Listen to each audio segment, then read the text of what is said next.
اللہ اکبر۔ حضرات گرامی،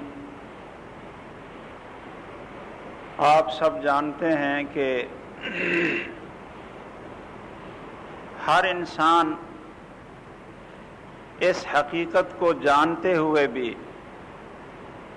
کہ میں نے دنیا میں ہمیشہ نہیں رہنا،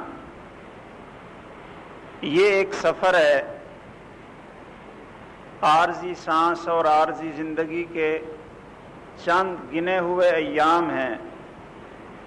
ہر شخص یہ جانتا ہے، اپنی آنکھوں سے جنازے اٹھتے ہوئے دیکھتا ہے، اور کوئی گھر ایسا نہیں کہ جہاں کوئی بڑا کوئی چھوٹا موت کی آگوش میں نہ آتا ہو۔ یہ سارا کچھ ہم اپنی آنکھوں سے دیکھتے ہیں، اور یہ بھی دیکھتے ہیں کہ جانے والا اپنے ساتھ کیا لے کر جاتا ہے۔ ہم سب نے اپنے آباء و اجداد کو دیکھا، ان کو جانتے ہیں آخر وہ کہاں ہیں، اور جب وہ دنیا سے چلے گئے ہیں تو اپنے ساتھ کیا لے کر گئے ہیں۔ کیا جو دولت انہوں نے کمائی، جو مکان بنائے، جو بلڈنگیں اور ملیں بنائیں، جو زمینیں اور مربع خریدے، کیا وہ اپنے ساتھ لے کر چلے گئے یا آپ کے لیے چھوڑ گئے؟ اور یہی معاملہ ہم سب جانتے ہیں کہ ہمارے ساتھ بھی یہی کچھ ہونے والا ہے۔ ہم یہاں رہنے کے لیے نہیں آئے۔ وہ انسان بہت بڑی غلطی کے اندر، غلط فہمی کے اندر مبتلا ہے کہ جو ہمیشہ کے لیے سامان کر کے دنیا میں بیٹھ رہنے کا بندوبست کرتا ہے۔ ہم بھی چلے جائیں گے، اور جو کچھ کر رہے ہیں، جو محنت کر رہے ہیں، جو دنیا کی دولت کما رہے ہیں، ہم بھی اسی طرح چھوڑ کر چلے جائیں گے جس طرح ہم سے پہلے لوگ چلے گئے۔ اور میرے بھائیوں، ہم بھی اپنے ساتھ وہی کچھ لے کر جائیں گے جو پہلے لوگ اپنے ساتھ لے کر چلے گئے تھے۔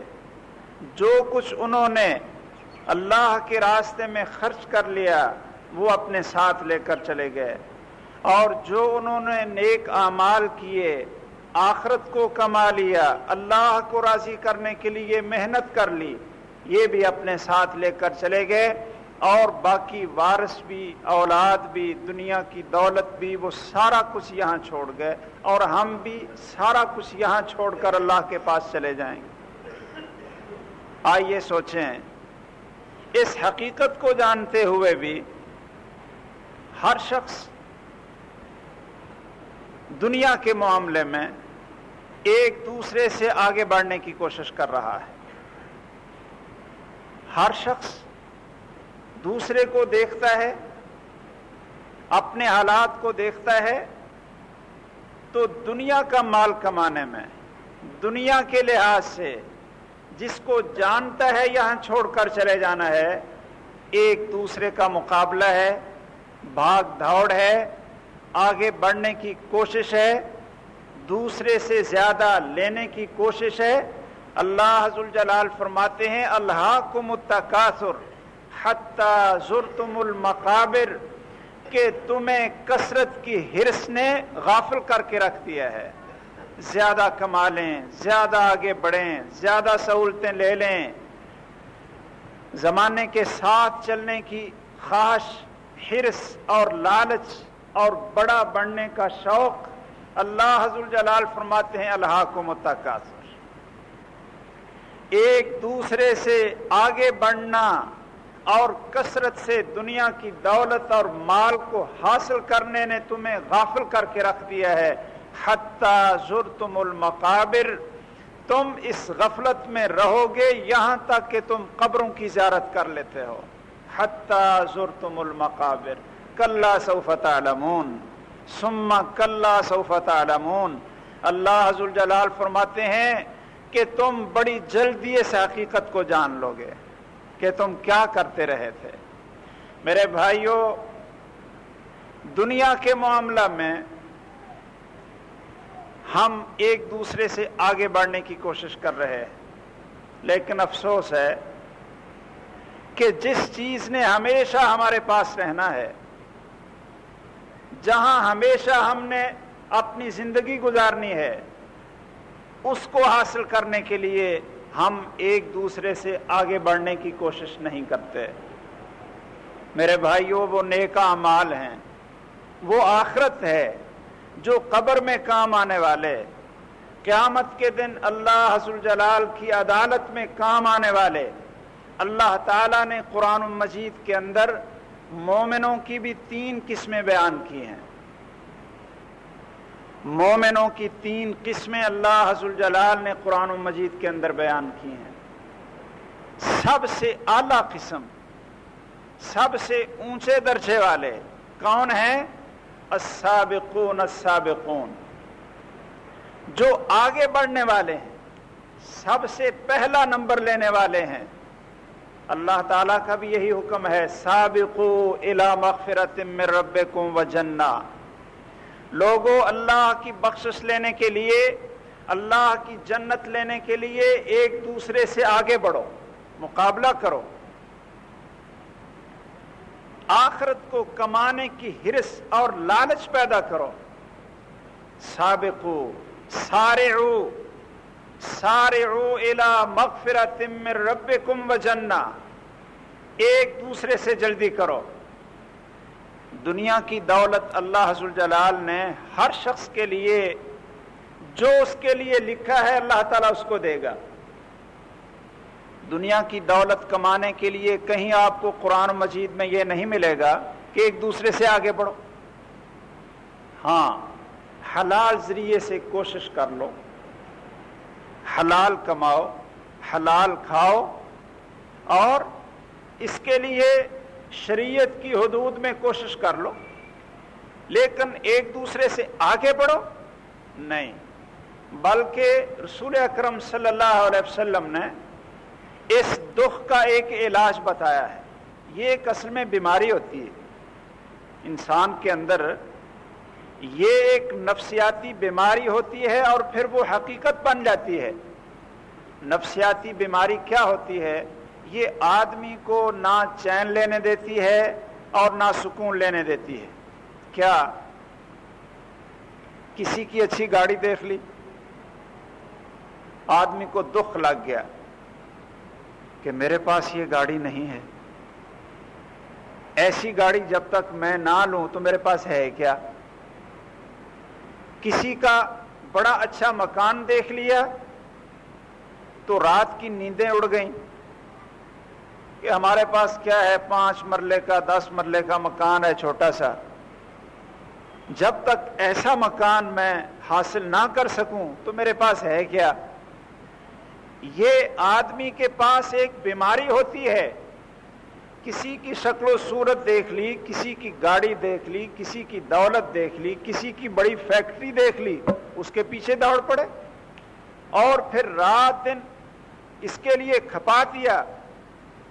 دیکھ لیا کہ فلاں میرے شریک نے، فلاں میرے عزیز و اقارب میں سے کسی نے بڑی دھوم دھام سے شادی کی ہے، بڑی اس نے دولت ضائع کی ہے، اس کے پیچھے دوڑ پڑے کہ جب تک میں بھی لوگوں کو دکھا نہ سکوں، اپنا آپ منوا نہ سکوں تو میرے پاس ہے کیا؟ یہ دراصل میرے بھائیوں ایک بیماری ہے، یہ قناعت نہیں۔ رسول اکرم صلی اللہ علیہ وسلم فرماتے ہیں، اللہ ذوالجلال نے جس آدمی کو ایمان دے دیا، ایمان دے دیا، اور وَقَنَّاهُ اللَّهُ بِمَا آتَى، جتنا اللہ نے دیا اس میں اس کو قناعت بھی دے دی، کہتا ہے اللہ کا شکر ہے میرے پاس بہت کچھ، اللہ کا شکر، ہر وقت اللہ کا شکر ادا کرتا۔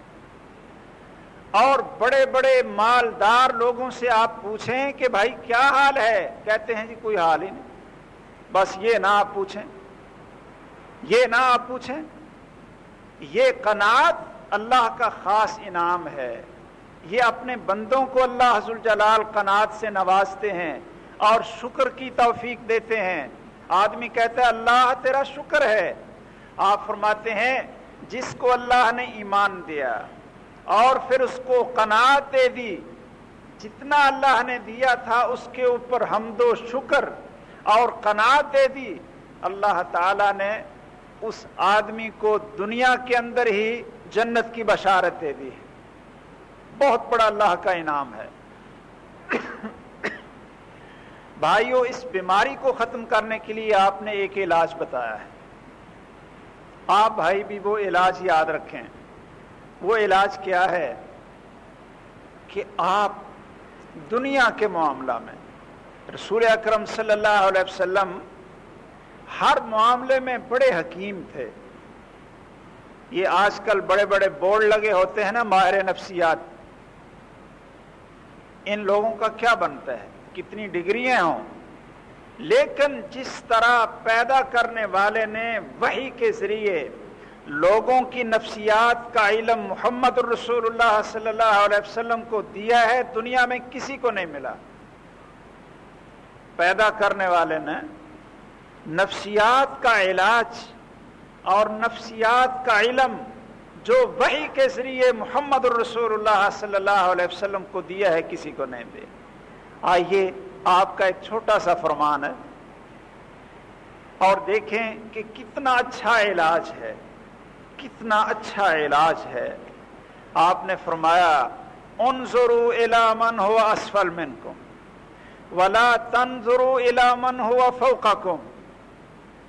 لوگو، دنیا کے معاملہ میں آپ کیا کیا کریں کہ ہمیشہ اپنے سے نیچے والے لوگوں کو دیکھا کرو، اوپر والے لوگوں کو نہ دیکھا کرو.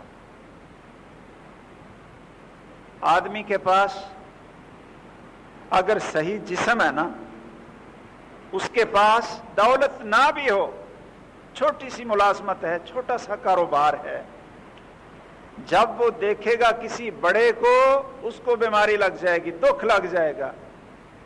اور جب دیکھے گا کسی اندھے کو، کسی لنگڑے کو، کسی بیمار اور اپاہج کو، اور دیکھے گا اللہ نے مجھے آنکھیں دی، خوبصورت جسم دیا، صحیح سالم جوڑ دے دیے، آزاد دے دیے، کہے گا الحمدللہ اللہ تیرا شکر ہے. وہ دنیا کی ساری دولت خرچ کر کے بھی آنکھیں نہیں لے سکتا تھا، وہ دنیا کی ساری دولت خرچ کر کے اپنے اپاہج پن کا علاج نہیں کروا سکتا تھا. اللہ نے مفت میں سب کچھ دے دیا. کہتے ہیں جی 4 لاکھ کا گردہ بدلا تھا، لیکن 2 مہینے گزرے، 1 مہینہ گزرا، پھر بھی وفات ہو گئی. اب یہ گردے اللہ ذوالجلال نے کس قیمت میں ہمیں دیے ہیں؟ یہ اعضاء اللہ ذوالجلال نے صحیح سالم ہمیں کس چیز کے عوض دیے ہیں؟ اللہ کا صرف فضل اور کرم ہے اور کچھ نہیں. بھائیو، نیچے والے لوگوں کو دیکھیں، 5 مرلے والے کو چاہیے کہ وہ اوپر کو نہ دیکھے، بلکہ جھگیوں والوں کو دیکھ لے. کرائے پہ رہنے والوں کو کیوں نہیں دیکھتا؟ وہ راستے اور گلیوں میں پڑے ہوئے بال بچے دار ان خاندانوں کو کیوں نہیں دیکھتا جو دھوپ کے اندر اور سردی کے اندر اپنی زندگی گزار رہے ہیں؟ جب وہ نیچے کو دیکھے گا نا، بڑا خوش ہوگا، بڑا مطمئن ہو، کہے گا الحمدللہ الحمدللہ تیرا شکر ہے، تو نے مجھے بڑی بڑی نعمتیں دی ہیں. رسول اکرم صلی اللہ علیہ وسلم نے فرمایا جب تم کسی آدمی کو دیکھو جو بیماری کے اندر مبتلا ہے، بھائی آپ رات کو آرام سے کھاتے ہیں، اپنی نیند سوتے ہیں، کسی کا آپ نے لینا دینا نہیں، تو یہ کتنا خوش قسمت انسان ہے. یہ جب دیکھے کہ فلاں مقروض ہے اور پورے ماحول اور معاشرے خاندان کے اندر ذلیل و خوار ہو رہا ہے، تو یہ کہے گا اللہ تیرا شکر ہے. قناعت یہ بہت بڑا اللہ کا انعام ہے.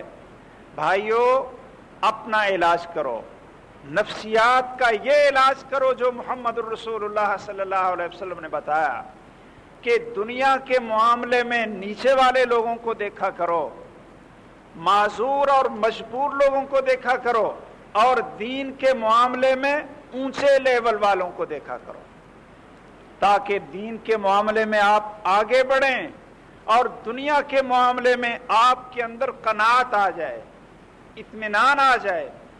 میں چلتے چلتے ایک حدیث اور دعا بھی آپ کو بتاتا چلوں۔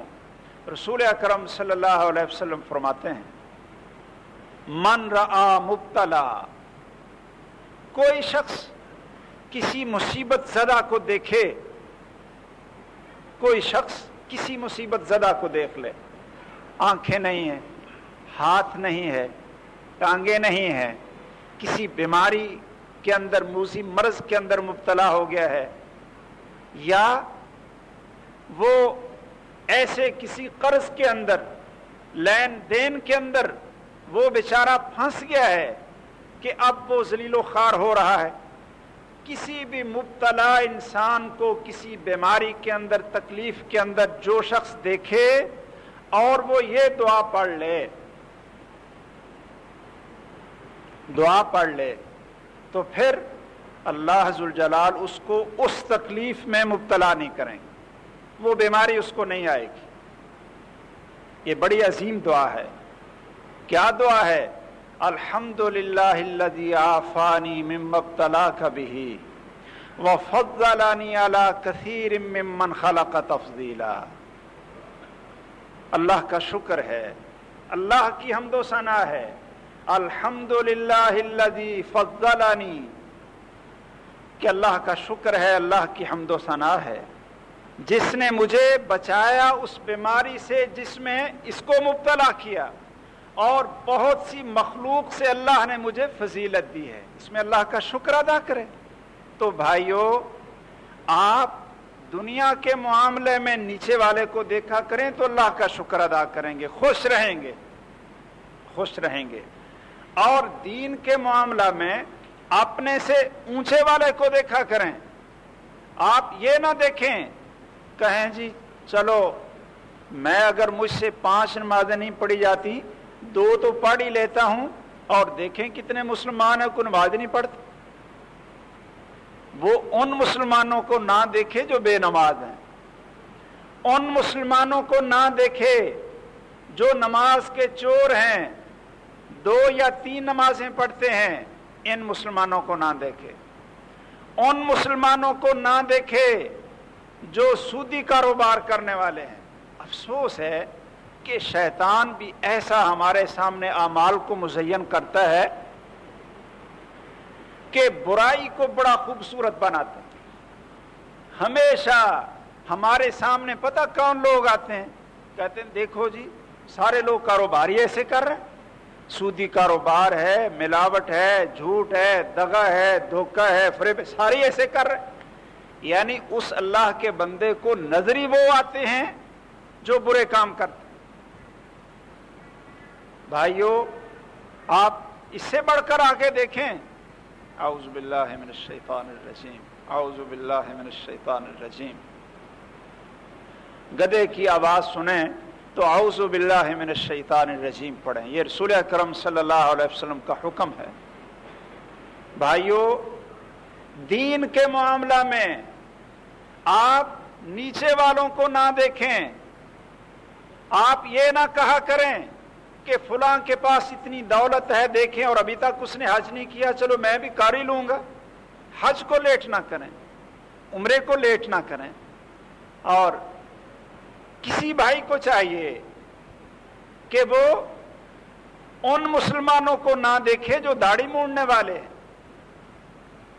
بھائی دیکھیں، داڑھی مونڈنے والا وہ رسول اکرم صلی اللہ علیہ وسلم کی سنت کے بھی خلاف ہے اور آپ کے حکم کے بھی خلاف ہے، اسلام کے ایک فرض کا تارک ہے، لیکن ہمیشہ ہماری نظر کدھر جائے گی؟ دیکھیں جی اتنے مسلمان داڑھی مونڈ رہے ہیں تو کیا ہو گیا ان کو؟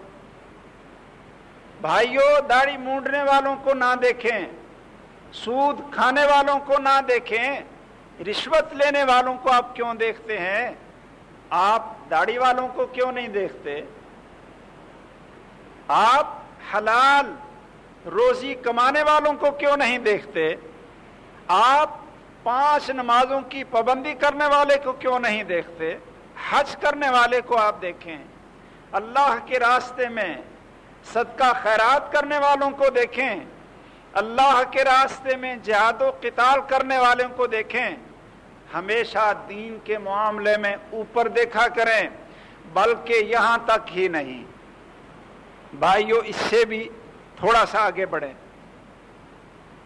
صحابہ کرام کے اندر بلکہ عورتوں کے اندر مقابلہ بازی ہوتی تھی۔ خواتین مردوں کا مقابلہ کرنا چاہتی تھیں رسول اکرم صلی اللہ علیہ وسلم کے دور میں، اور مرد ایک دوسرے کا مقابلہ کرتے تھے، لیکن پتہ کس میں؟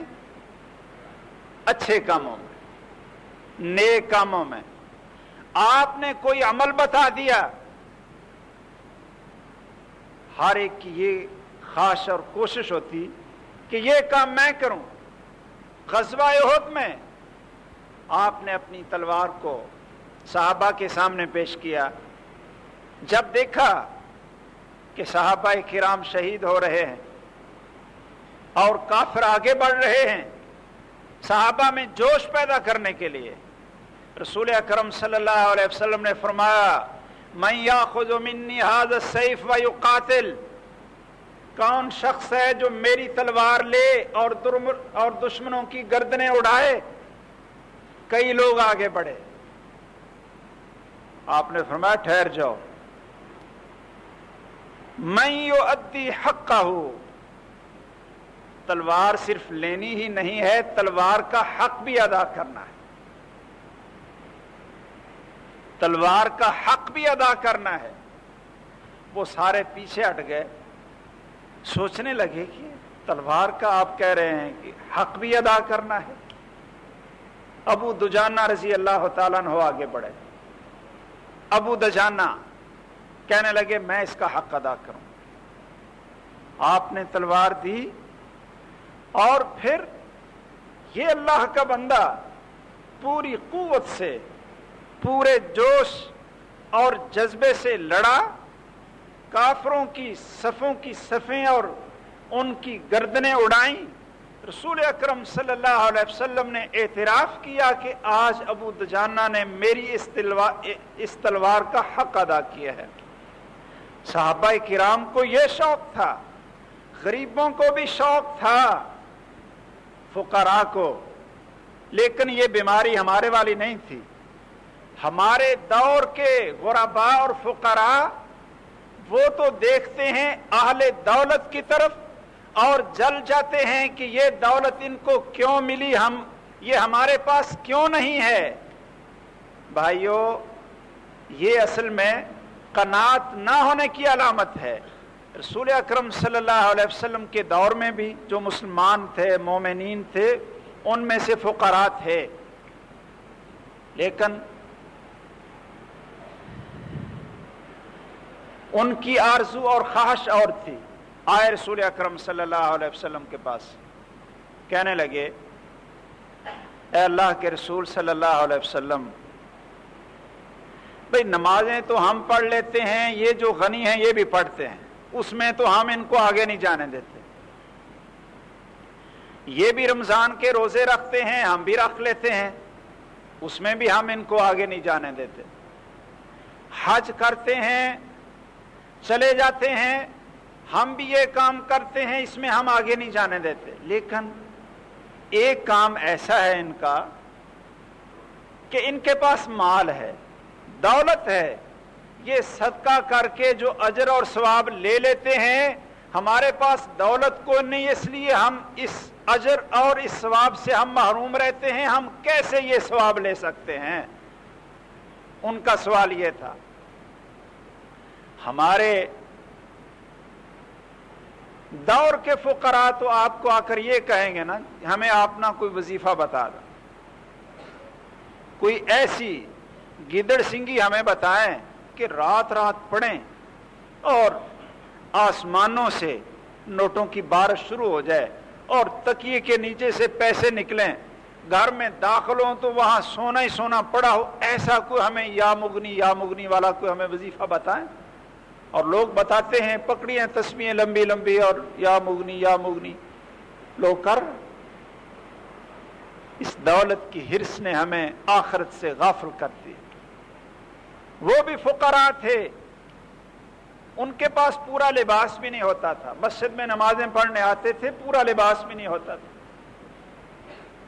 لیکن آپ سے آ کر یہ نہیں کہا کہ ہمیں دنیا کی دولت کی دعا کر دو، نہیں کہا نمازوں میں ہم ان کو آگے نہیں بڑھنے دیتے، روزوں میں ہم ان کو آگے نہیں بڑھنے دیتے، جہاد کے لیے نکلتے ہیں، ہم بھی نکلتے ہیں، لیکن صدقہ خیرات کر کے یہ جو اجر اور ثواب لے لیتے ہیں ہم اس سے محروم ہوتے ہیں، کیا کریں؟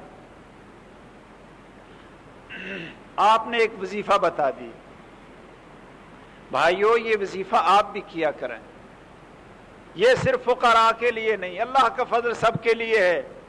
آپ نے فرمایا کہ تم ہر نماز کے بعد 33 دفعہ سبحان اللہ پڑھا کرو، 33 دفعہ الحمدللہ پڑھا کرو، اور 34 دفعہ اللہ اکبر پڑھا کرو، یہ 100 پورا ہو جائے گا تو جو اجر اور ثواب وہ صدقہ کر کے لے لیتے ہیں اللہ عز جلال آپ کو وہ اجر اور ثواب یہ وظیفہ پڑھنے سے دے دے گا۔ ان کے چہرے چمکنے دھمکنے لگے، بڑے خوش۔ پہلے جب آئے تھے نا آپ سے سوال کرنے کے لیے، صحابی کہتے ہیں کہ پہلے بیچارے غمگین تھے، اور جب آپ نے یہ خوشخبری دے دی تو بڑے خوشی خوشی گئے، جا کر یہ وظائف پڑھنے شروع کر دی۔ جو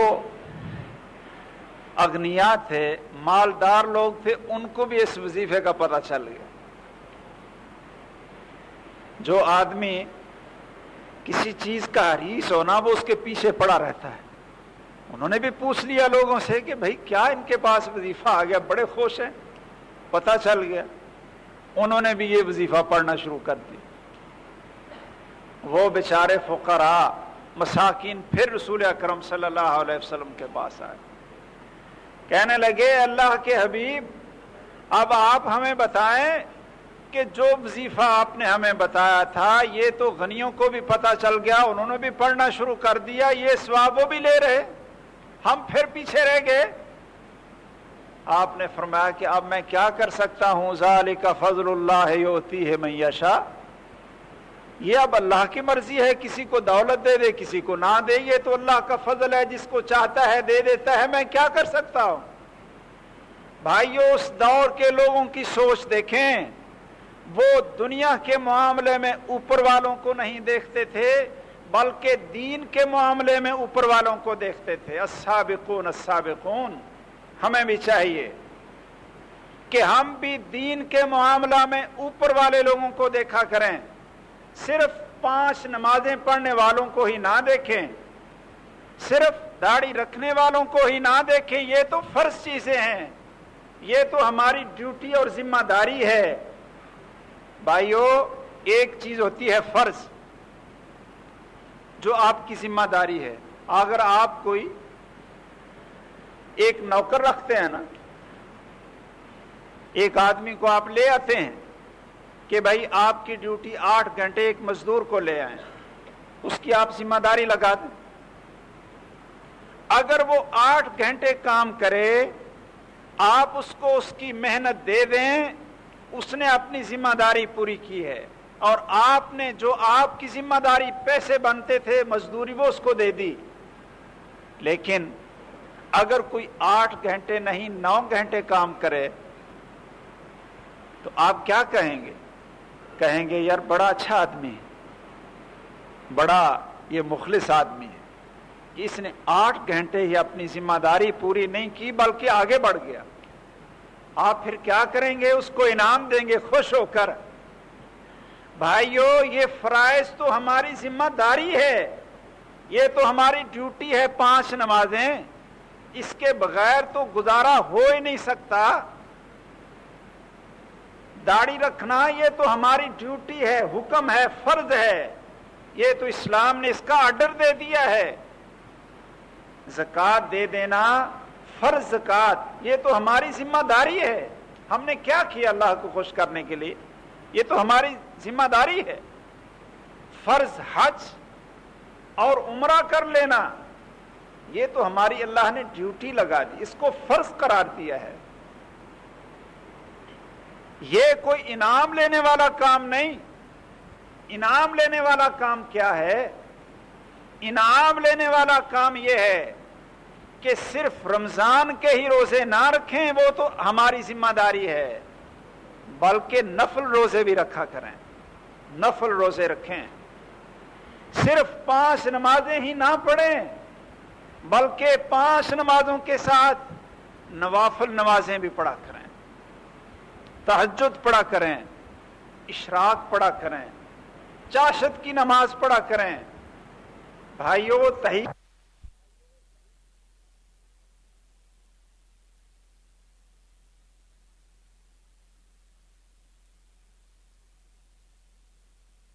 اللہ تعالیٰ دیکھیں کہ یہ میرا بندہ صرف اپنی فرض ڈیوٹی ہی پوری نہیں کرتا، بلکہ یہ اپنی ڈیوٹی سے بڑھ کر مجھے خوش کرنے کے لیے اور بھی عبادت کر رہا ہے، تو پھر اللہ کی طرف سے بڑا انعام ملتا ہے. کیا انعام ملتا ہے؟ آپ ذرا غور فرمائیں. کیا انعام ملتا ہے؟ صحیح بخاری کی حدیث، صحیح بخاری کی حدیث ہے.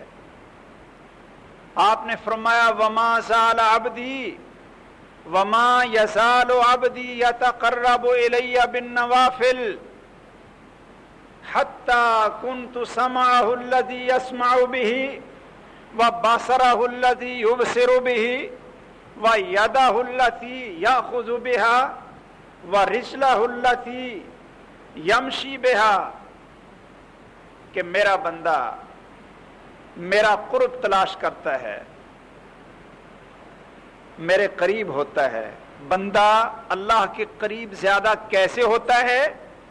فرمایا بالنوافل، نفلوں کے ساتھ. یہاں تک کہ حتی احبہ، یہاں تک کہ میں اس کو اپنا محبوب بنا لیتا ہوں. ما یزال عبدی یتقرب الی بالنوافل حتی احبہ، کہ میرا بندہ زیادہ نفل ادا کر کر کے، نفل روزہ بھی اس میں آتا ہے، نفل صدقہ خیرات بھی اس میں آتا ہے، نفل نماز بھی آتی ہے، نفل حج بھی آتا ہے، نفل عمرہ بھی آتا ہے، یہاں تک کہ میں اس بندے کو اپنا محبوب بنا لیتا ہوں. جب میں کسی بندے کو اپنا محبوب بنا لیتا ہوں تو پھر میں اس کا کان ہوتا ہوں جس کے ساتھ وہ سنتا ہے، اس کی آنکھ ہوتا ہوں جس کے ساتھ وہ دیکھتا ہے، اس کا ہاتھ ہوتا ہوں جس کے ساتھ وہ پکڑتا ہے، اور اس کا پاؤں ہوتا ہوں جس کے ساتھ وہ چلتا ہے. کیا مانا؟ کہ جب اللہ کسی بندے کو نوافل کے ساتھ محبوب بنا لے تو پھر اس کے کان وہ کام نہیں کرتے جس کی اللہ اجازت نہ دے. گانا سننے والا اللہ کا محبوب نہیں ہوتا. اس کی آنکھیں اس چیز کو نہیں دیکھتی جس سے اللہ نے روک دیا ہو، اور اس کے ہاتھ حرکت میں آتے ہیں تو سوچ کر کہ اللہ کا یہ حکم ہے، اور رک جاتے ہیں سوچ کر کہ اللہ نے اس چیز سے روک دیا ہے، اور اس کے پاؤں بھی اس طرف چل کر جاتے ہیں جس طرف اللہ نے حکم دیا ہو، اور جدھر سے روکا ہو پاؤں اس طرف اٹھتے ہی نہیں. بھائیو، یہ انعام ملتا ہے نوافل سے. راتیں لمبی ہو رہی ہیں، دن چھوٹے ہو رہے ہیں، موسم بدل رہا ہے، اور آخرت کی تجارت کرنے والوں کے لیے بڑا اچھا سیزن ہے. بھائیو، دنیا کے تاجر ہر موقع پہ سوچتے رہتے ہیں کون سا سیزن آئے کہ ہمارا مال بڑھے، تجارت کریں، پیسے لگائیں، وقت لگائیں. دنیا کے تاجر کی یہ سوچ ہوتی ہے. اور آخرت کا تاجر، آخرت میں اپنا مال اور جان لگانے والا اور وقت لگانے والا، وہ سوچتا رہتا ہے کب اللہ تعالیٰ مجھے موقع دیتا ہے کہ آخرت کو بنا لوں. غزوہ احد کے اندر ایک صحابی کھجوریں کھا رہا ہے. رسول اکرم صلی اللہ علیہ وسلم لوگوں کو کافروں پر جھپٹنے کی آواز دیتے ہیں، ندا دیتے ہیں. وہ صرف ایک سوال کرتا ہے، کہتا ہے اللہ کے راستے میں لڑتا ہوا شہید ہو جاؤں تو کیا ملے گا؟ رسول اکرم صلی اللہ علیہ وسلم نے فرمایا جنت ملے گی. ہاتھ میں کھجوریں تھیں، کھا رہا تھا، پھینک دیں. کہنے لگا یہ تو ابھی کافی وقت لگے گا. پھینک دیں. اللہ کے راستے میں لڑا، شہید ہوا اور اللہ کی جنت کا مالک بنا. میرے بھائیو، سیزن ہوتا ہے. آج سیزن ہے، وقت ہے. اس فتنوں کے دور میں، پریشانیوں کے دور میں، آزمائشوں کے دور میں بھائیو ہم صرف نیچے نہ دیکھیں بلکہ دین کے معاملہ میں آئیے اوپر دیکھیں. صحابہ کرام کو دیکھیں، ائمہ کرام کو دیکھیں. دین کے لیے، دین کی سربلندی کے لیے جانیں نچھاور کرنے والوں کو، اپنا مال پیش کرنے والوں کو دیکھا کریں کہ کس طرح انہوں نے آخرت کمانے کے لیے قربانیاں دی ہیں. بھائیو، ہمارے اندر جو مردنی ہے اور ایک موت کی کیفیت ہے، روح ہماری مر چکی ہے کہ ہم یہ سمجھتے ہیں بس دنیا کما لو، اچھا اپنا معیار اور رہن سہن بنا لو، یہی کامیابی ہے. یہ در حقیقت ہماری سوچ کی بیماری ہے، ایمان کی کمزوری ہے، اور الہاکم التکاثر ہمیں دنیا کی کثرت کی حرص اور لالچ نے غافل کر کے رکھ دیا ہے. آئیے اللہ کے قریب آئیں، اللہ کے قریب آئیں. بھائیو، نوافل کا اہتمام کریں، تہجد کا اہتمام کریں. 5 نمازیں تو ذمہ داری ہے. اشراق کا اہتمام کریں. رسول اکرم صلی اللہ علیہ وسلم نے فرمایا ان فی الجنت غرفا یرا ظاہرها من باطنها وباطنها من ظاہرها، کہ اللہ نے جنت کے اندر ایسے محل اور کمرے تیار کیے ہیں جو اتنے صاف اور شفاف ہیں کہ باہر ہوں تو سب کچھ اندر سے نظر آتا ہے، اندر ہوں تو سب کچھ باہر سے نظر آتا ہے. ایک صحابی کھڑا ہوا، کہنے لگا لمن ہی یا رسول اللہ، یہ اتنے عظیم الشان محلات اور کمرے یہ کن کو ملیں گے؟ ہم تو شاید ایسی باتیں سن کر ادھر سے نکال دیتے ہیں، اللہ اکبر، لیکن صحابہ اسی وقت پوچھتے، کہتے لمن ہی یا رسول اللہ، یہ انعام کن کو ملے گا؟ رسول اکرم صلی اللہ علیہ وسلم نے فرمایا لمن اطاب الکلام و اطعم الطعام، یہ محلات ان کو ملیں گے جس نے اپنی گفتگو کو اچھا بنا لیا، زبان اچھی بنا لی، بات اچھی کی، افش السلام، السلام علیکم، سلامتی کو عام کر دیا، وَأَطَعَمَ الطَّعَامَ، اور کھانا کھلایا، وَصَلَّى بِاللَّيْلِ وَالنَّاسُ نِيَامٌ، جب لوگ سوئے ہوئے ہوں اس وقت اٹھ کر اللہ کے سامنے کھڑے ہو کر نمازیں پڑھی. ان کو یہ اس جنت کے کمروں کا انعام ملے گا. بھائیو، اپنے اندر روح کی قوت پیدا کریں، روح کی قوت پیدا کریں، آگے بڑھنے کی کوشش کریں، آگے بڑھنے کی کوشش کریں دین اور نیکیوں میں، اللہ کی جنت لینے میں، اسلام کی خدمت کرنے میں، ایک دوسرے سے آپ آگے بڑھنے کی کوشش کریں. افسوس آج کے دور میں سمجھتا ہوں جب پوری دنیا کفر ہی نہیں بلکہ مسلمان ملکوں کے سربراہ بھی ان کے ساتھ مل کر اسلامی شعائر کو اور اسلام کو ملیا میٹ کرنے کے لیے اکٹھے ہوئے پڑے ہیں. اب کام کرنے کا مزہ آتا ہے، دین پہ جمے رہنے کا مزہ آتا ہے.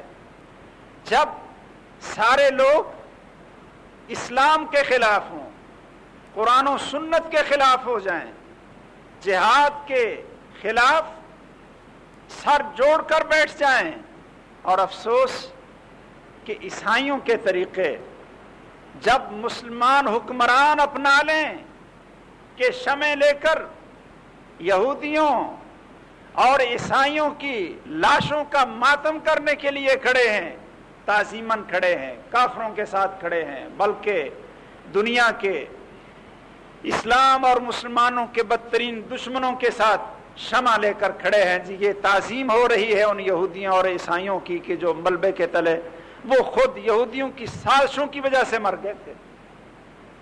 یہ اسلام کا طریقہ ہے؟ کیا یہ لا الہ الا اللہ محمد الرسول اللہ کا تقاضا ہے؟ ان کا افسوس جو لمبی داڑھیوں والے، کلمہ پڑھنے والے معصوم بچے اور بے گناہ عورتیں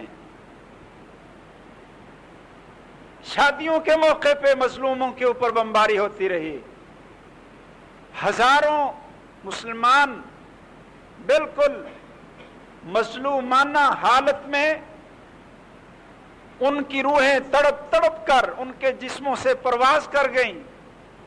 ان کا افسوس تو کوئی نہیں منا رہا کہ مسلمانوں کے ساتھ کیا ہوا ہے۔ فلسطین کے اندر مسلمانوں کے ساتھ نجس اور ناپاک یہودیوں نے کیا کچھ نہیں کیا، کشمیر کے اندر ہندوؤں نے کیا کچھ نہیں کیا، افغانستان کے اندر عالمی گنڈوں نے مسلمانوں کے ساتھ کیا کچھ نہیں کیا۔ کون ہے جو ان کا افسوس کرے؟ اور افسوس کے طریقے خالص عیسائیوں کے طریقے بنائے ہوئے ہیں۔ بھائیو آئیے اٹھیں، اپنے اندر اسلام کی قوت پیدا کریں، آگے بڑھیں، اوپر کو دیکھیں، دین کے لحاظ سے نیچے نہ جائیں، اوپر کو آئیں، نمازوں کی پابندی کریں، اپنا عقیدہ صحیح کریں، داڑھی رکھ لیں، کاروبار صحیح بنائیں، یہودیوں اور عیسائیوں کی مصنوعات کا بائیکاٹ کریں۔ ہمارے بھائی کہہ دیتے ہیں جی دیکھیں آپ ادھر اکیلے آپ بولتے رہتے ہیں، ہم 2-4 آدمی، چلو 100 آدمی 400 آدمی یہ کام کر بھی لیں گے تو کیا ہوگا؟ بھائیو یہ نہ دیکھو، آپ یہ دیکھیں کہ ہمارا کتنا حصہ اسلام کی سربلندی کے لیے اور کافروں کی مخالفت میں ہمارا کتنا حصہ پڑ سکتا ہے، ایک ٹیڑی پیسہ ہی پڑ جائے۔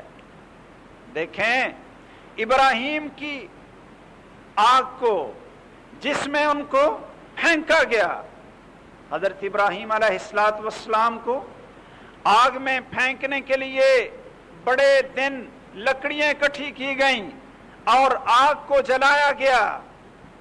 آگ تو جل رہی تھی لیکن چھپکلی اس کے پھونکے مارنے سے کوئی آگ نے زیادہ نہیں جلنا تھا، آگ تو بڑی جل رہی تھی، لیکن چھپکلی نے کیا کیا؟ یہ پھونکے مار رہے۔ یہ صحیح مسلم کی حدیث ہے صحیح سند کے ساتھ کہ چھپکلی پھونکے مار رہی۔ اب چھپکلی کے پھونکے مارنے سے آگ نے جلنا تھا؟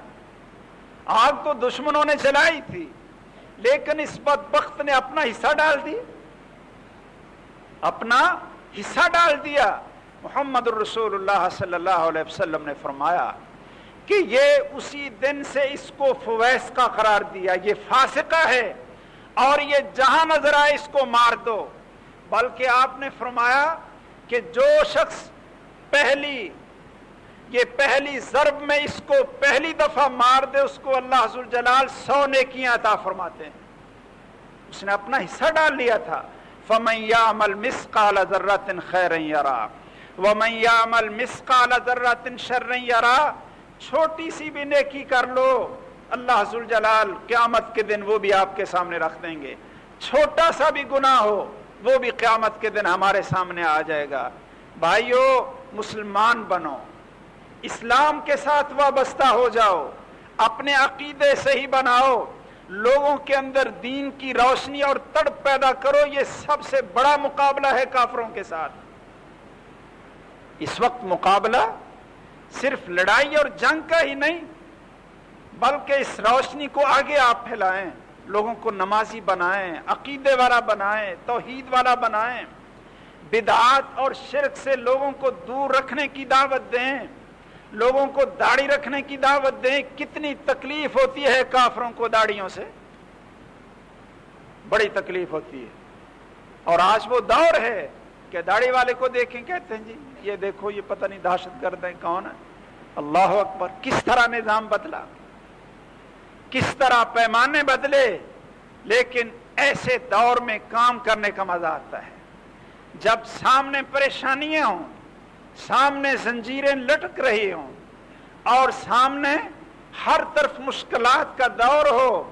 اسلام پر چلنے کے لیے، حلال روزی کمانے کے لیے، 5 نمازیں پڑھنے کے لیے، داڑھی رکھنے کے لیے آدمی کو کئی پریشانیوں کا سامنا کرنا پڑتا ہو، اس وقت پھر اسلام پہ ڈٹے رہنا، میرے بھائیو، یہ اللہ کی خاص عنایت اور انعام ہے، اور انسان کے ایمان کی روشنی کی علامت ہے۔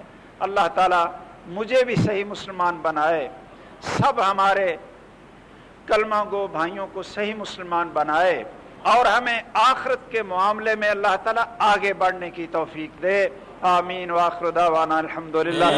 اللہ رحمان رحیم اول آخر اعلیٰ اللہ، تو خالق تو پالنے والا، عالم عالم کا اللہ۔